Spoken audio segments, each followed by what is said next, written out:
I never imagined I'd find myself penning this account, but circumstances have led me here.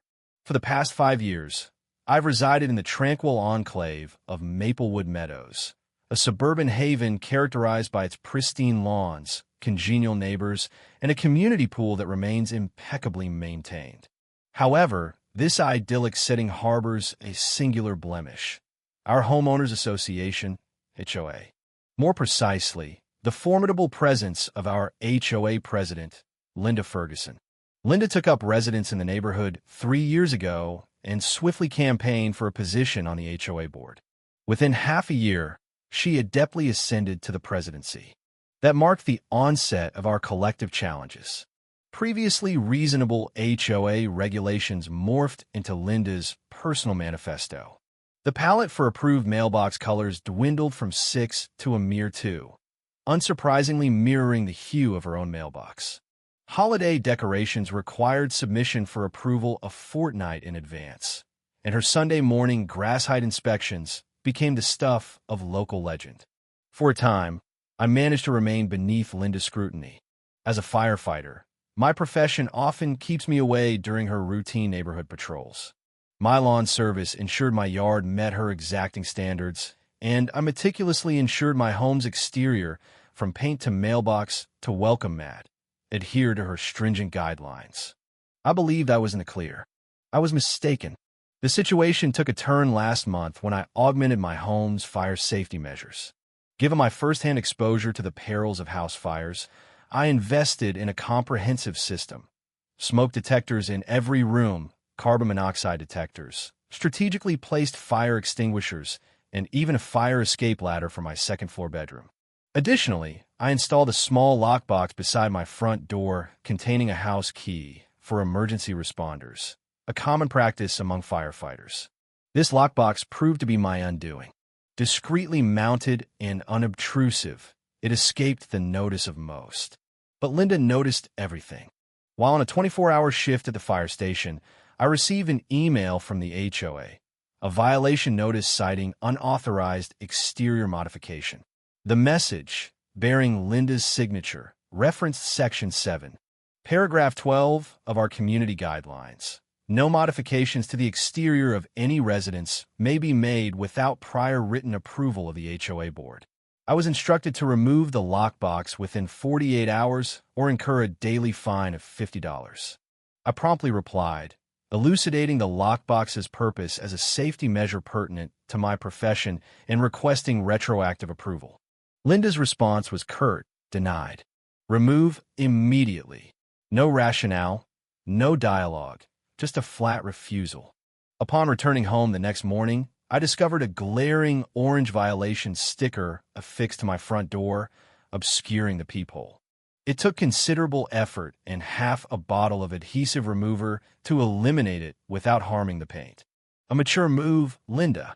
Determined to address this diplomatically, I compiled a formal request replete with detailed documentation.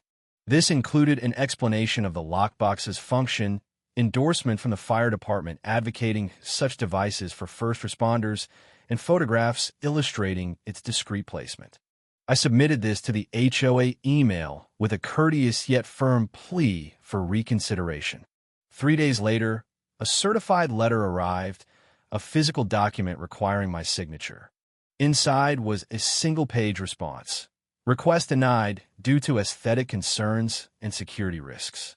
Remove immediately or daily fines will commence. It bore Linda's full title: Linda Ferguson, President of Maplewood Meadows Homeowners Association, Chairperson of Neighborhood Beautification Committee, and Guardian of Community Standards. Yes, that was her actual signature line. Frustrated but resolute, I opted for one final diplomatic effort: presenting my case at the upcoming HOA meeting. These gatherings were typically monthly at our community center. However, upon checking the schedule, I found the next meeting had been rescheduled to a Wednesday at 1 p.m., a time inconvenient for most working residents, myself included. Convenient indeed. I arranged time off work specifically to attend. Arriving at the meeting, I found only Linda and 2 other board members present, both elderly residents who appeared to acquiesce to Linda's directives. I articulated my case calmly and professionally, emphasizing the safety benefits not just for myself, but for the community at large. Linda's response? A dismissive tap of her fingernails on the table before declaring, "The decision has already been made. Your request is denied. This matter is closed." One board member at least had the decency to appear uncomfortable, but neither voiced dissent. As I departed, Linda called after me, "I'll be conducting a compliance check tomorrow at noon. That box better be gone, or the fines start immediately." Her tone was smug, almost gleeful, relishing her perceived authority. Upon returning home, I consulted a lawyer friend for guidance. He scrutinized our HOA covenant and unearthed an intriguing detail.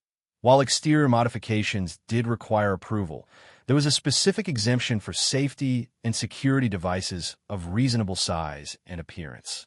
He advised me to send another email citing this exemption and to stand firm. That evening, I sent the email, quoting the exact language from the covenant and reiterating that the lockbox qualified as a safety device. Linda's reply was terse. "Your interpretation is incorrect. The board determines what qualifies for exemptions.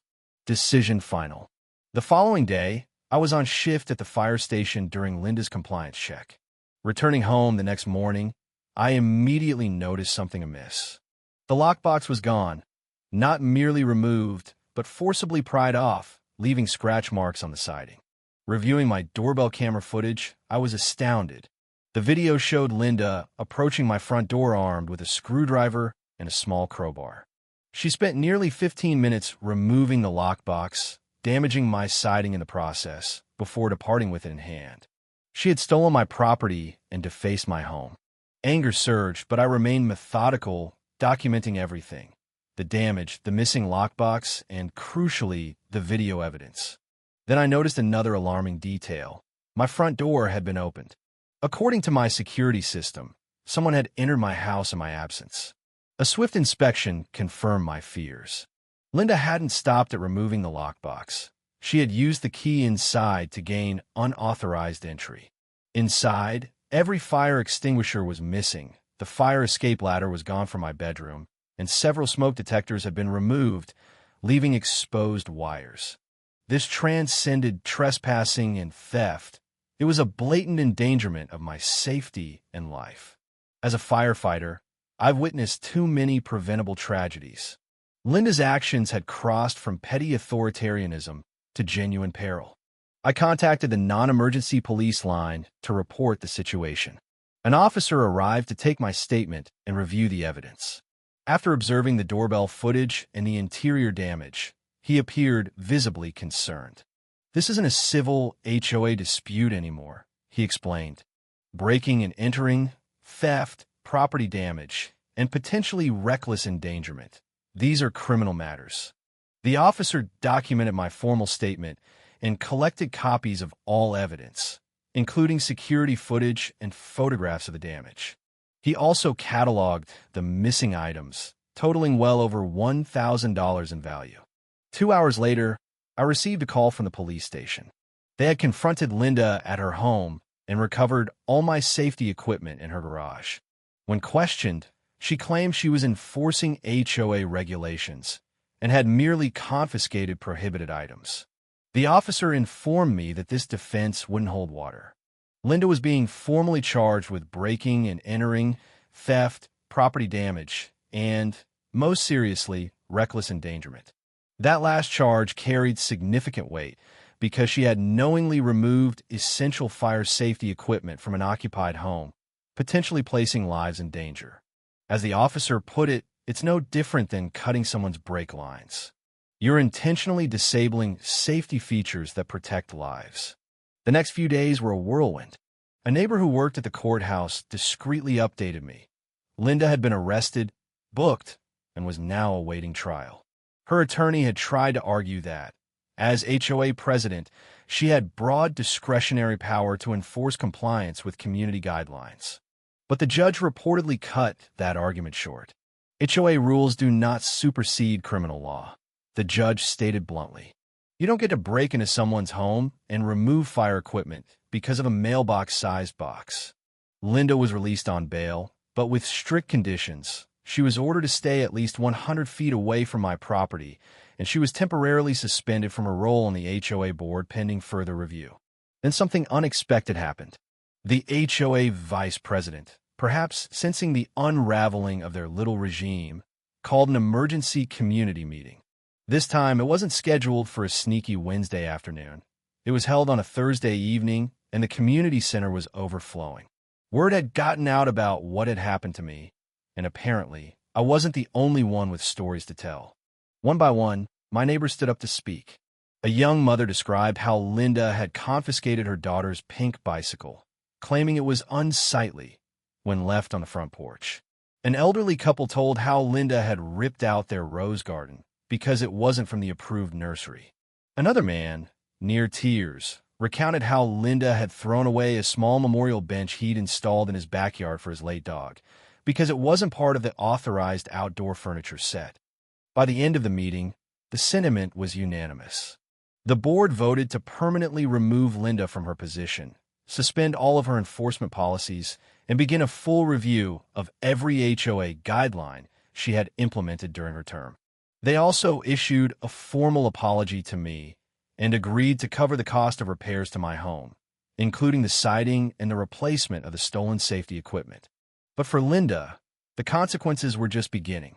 I filed a civil lawsuit against her for the property damage, emotional distress, and invasion of privacy. It wasn't about the money, it was about setting a precedent. You don't get to weaponize power and terrorize your community under the guise of order. Her employer, a regional real estate firm, didn't take long to react. Within a week of the charges going public, she was placed on unpaid leave and later terminated altogether. Turns out, a reputation for breaking into homes and disabling fire protection doesn't sit well with clients looking to buy houses. Then came the final nail. At Linda's second court appearance, the judge amended her bail conditions. She was now barred from participating in any HOA-related activities and forbidden from contacting any resident of Maplewood Meadows directly, unless it was through her attorney. The judge cited a pattern of harassment and abuse of authority as the reason for the tightened restrictions. That's what happened. Standing in front of the court, flushed and trembling, Linda exploded. "This is MY neighborhood," she bellowed. "I'm in charge here." Her voice cracked with disbelief and fury, as if she truly couldn't comprehend that her reign of petty tyranny was over. The judge didn't flinch. "Bail revoked," he said coolly. "Contempt of court. You'll spend the night in county lockup." The bailiff stepped forward, and as Linda was escorted away, her expression was a twisted portrait of confusion, outrage, and disbelief. It was the look of someone who had finally come face to face with accountability and couldn't recognize it. Since that day, Maplewood Meadows has begun to heal. The HOA board, now under new leadership, revised many of the outdated and overly restrictive rules with community input. Holiday decorations are now a joy, not a bureaucratic battle. Grass inspections are gone, and residents, for the first time in a long while, actually talk to each other without fear of a fine or citation. As for me, I replaced the lockbox with a newer, more tamper-proof model. And yes, I got it officially approved. But more importantly, I found a deeper appreciation for my neighbors. People I once only waved to have since thanked me, stopped by with cookies, or shared their own frustrations that they were too afraid to speak of before. The irony? All I ever wanted was a quiet, safe place to live. What I ended up doing was helping reclaim a neighborhood. And Linda Ferguson? Well, last I heard, she moved out of Maplewood Meadows. Apparently, the new HOA president in her next neighborhood was a retired police chief with zero tolerance for nonsense. Life has a strange way of handing out poetic justice. And I, for one, sleep a whole lot better at night, especially with my fire extinguishers, smoke detectors, and escape ladder exactly where they should be. Safe, legal, and mine.